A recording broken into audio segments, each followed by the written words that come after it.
अपने YouTube channel Edumenta your education mentor में। जैसा आप सबको पता है, राउंड 2 यूपी की चॉइस फिलिंग स्टार्ट हो चुकी है। चूंकि चॉइस फिलिंग स्टार्ट हो चुकी है तो बहुत इंपॉर्टेंट है अपनी चॉइस फिलिंग को करने से पहले चीज़ों को समझना।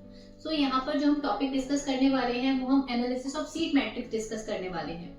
क्योंकि इस बार जो आप चॉइस फिलिंग कर रहे हैं ना, तो आपको वो गलती नहीं करनी कि सिर्फ टॉप कॉलेज को अपनी चॉइस फिलिंग में रखना है। यानी इस बार आपको अपनी चॉइस फिलिंग किस्मत पे नहीं छोड़नी, आपको अपनी चॉइस फिलिंग कैलकुलेशन के हिसाब से करनी पड़ेगी। तो इन कैलकुलेशन को समझने के लिए थोड़ा सा स्टेटस समझते हैं। जैसे मैंने लास्ट वीडियो में भी डिस्कस किया था, सीट मैट्रिक्स आपको बताई थी। अब मैं आपको बताने वाली हूँ जो सीट मैट्रिक्स आई है वो क्या एनालिसिस दिखा रही है। सबसे पहले बात करते हैं अवेलेबिलिटी ऑफ सीट्स की। मैं यहाँ पर प्राइवेट मेडिकल कॉलेज के बारे में बात कर रही हूँ। I am talking about only private medical college in UP. UP में इस समय टोटल 1227 प्राइवेट मेडिकल कॉलेज में सीट्स अवेलेबल हैं। चूंकि कुछ बच्चों ने रिजाइन किया, कुछ बच्चों ने रिपोर्टिंग नहीं की, इस वजह से थोड़ी सी नंबर ऑफ सीट्स बढ़ गई। तो अभी इस समय जो स्टेटस है वो 1227 सीट्स का स्टेटस अवेलेबल है। अब ये जो 1227 सीटें अवेलेबल है, इनमें क्या मैं अपनी सीट निकाल सकता हूँ या निकाल सकती हूँ, ये कैसे समझें और किस कॉलेज की चॉइस फिलिंग करें जो मेरे स्कोर पे बैठे। नो डाउट, अगेन मैं बार बार ये बात बोलती हूँ, अगर आपको इस साल एडमिशन लेना है तो आपको अपने स्कोर के हिसाब से चॉइस फिलिंग करनी पड़ेगी। तो इसको समझने के लिए आपको अपनी पोजीशन, यानी आप इस समय स्टेट में किस पोजीशन पे स्टैंड कर रहे हो, ये समझना जरूरी है।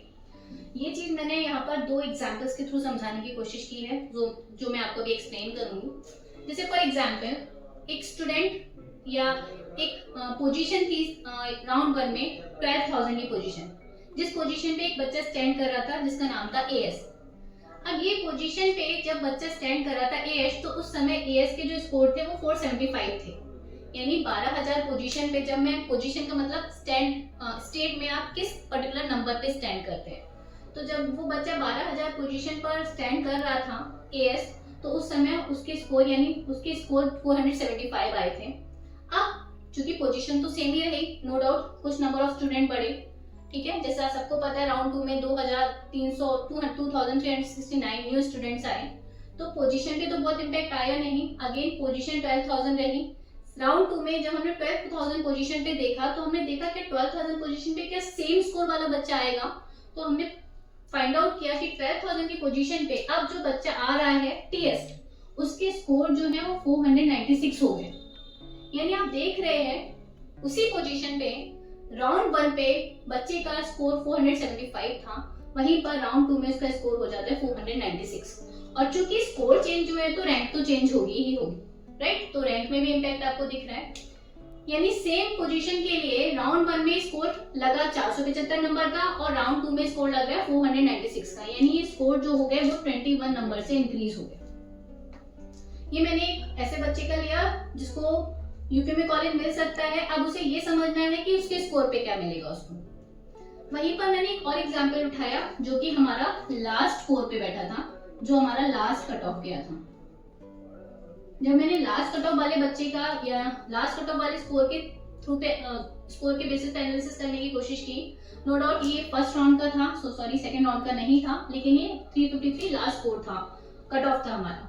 तो जब मैंने इस स्कोर पे देखा, मैंने एनालिसिस किया कि एक स्टूडेंट जिसकी 19,050 रैंक थी, यानी राउंड 1 में 19,000 रैंक के आसपास लास्ट कट ऑफ रुका था, ठीक है। 5,59,550 रैंक पर लास्ट कट ऑफ रुका था, और उस बच्चे की पोजीशन जो रही होगी वो 19,050 के आसपास की पोजीशन रही होगी। तो जब मैंने देखा कि 19,050 की पोजीशन पे राउंड 1 में एक बच्चे ने स्कोर अटेन किए थे 319, लेकिन उसी पोजीशन पे आने के लिए अब सेकेंड राउंड में उस बच्चे के स्कोर कितने अटेन हुए, 353। यानी अगर हम लोएस्ट कट ऑफ पे भी जा रहे हैं तो लोएस्ट कट ऑफ में भी आप देख रहे हैं कि सेम पोजीशन पे पहले कितने स्कोर की रिक्वायरमेंट रही, 319 स्कोर की। अब ये रिक्वायरमेंट जो हो गई वो 353 स्कोर की हो गई। यानी अगेन क्या हुआ, स्कोर ऊपर चले गए, और चूंकि स्कोर चेंज हुआ तो स्कोर के अकॉर्डिंग रैंक भी चेंज हुई। अब ये कैलकुलेशंस को अगर आप ध्यान से समझेंगे और आप अपनी पोजीशन देखेंगे राउंड 1 में और राउंड 2 में, तो आपको एक कैलकुलेशन समझ में आएगी कि अब मेरे स्कोर पे मैं कौन से कॉलेज की चॉइस फिलिंग रखूं, और अब कितना स्कोर कॉलेज का कट ऑफ ऊपर जा सकता है या नीचे जा सकता है। सो नो डाउट मैं यहाँ कोई प्रिडिक्शन नहीं करने जा रही हूँ, क्योंकि I am not I can say कि मैं ये बोलूँ कि मैं जो प्रिडिक्शन करूंगी वो सही होगी, तो दैट आई कांट से, क्योंकि बहुत सारे फैक्टर्स हैं। तो मैं यहाँ कोई प्रिडिक्शन नहीं करने जा रही, मैं सिर्फ कैलकुलेशंस की बात कर रही हूँ, स्टेट्स की बात कर रही हूँ, और स्टेट्स के बेसिस पे चॉइस फिलिंग आपको कैसे करना है बस वही थोड़ा सा एक्सप्लेन करने की कोशिश कर रही हूँ।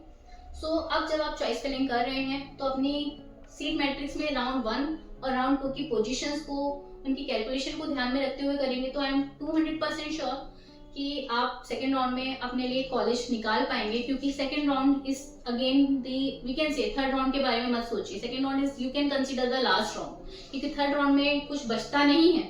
ठीक है, तो that's all from my side. ये हमारी तरफ से एक छोटा सा एनालिसिस था, सो दैट कि आप अपनी चॉइस फिलिंग को और वाइजली करें। और अगर अगेन आपको कोई क्वेरीज आती हैं तो हमारे कॉन्टेक्ट नंबर आपकी स्क्रीन पर दिखाई दे रहे हैं, आप हमें कमेंट में भी अपनी क्वेरीज पूछ सकते हैं और हमें दिए हुए नंबर पे कांटेक्ट कर सकते हैं। थैंक यू सो मच, हमारे साथ कनेक्ट रहिए एंड आपको हम इसी तरीके की इंफॉर्मेटिव वीडियोस प्रोवाइड करते रहेंगे। Thank you so much, bye bye.